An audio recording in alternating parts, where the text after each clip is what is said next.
Assalamualaikum warahmatullahi wabarakatuh. Okey, malam ini kita mereview kambing saya yang baru beranak.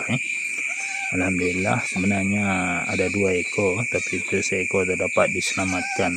Lemas sebab kantong airnya pecah. Okey, yang seekor ini alhamdulillah, semoga dia dapat beli nanti dan menyusu selepas ini.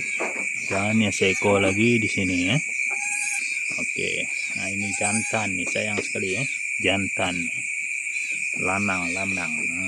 Tapi tidak dapat diselamatkan sebab dah terminum air kantong dia tadi. Sebab saya lambat, yang ini saya terpaksa selamatkan, saya tarik keluar dan dapat saya insyaallah dapat diselamatkan nanti.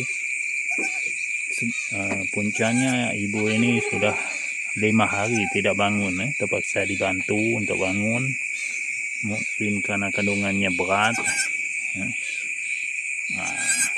Itu saja, kita akan mereview lagi tentang.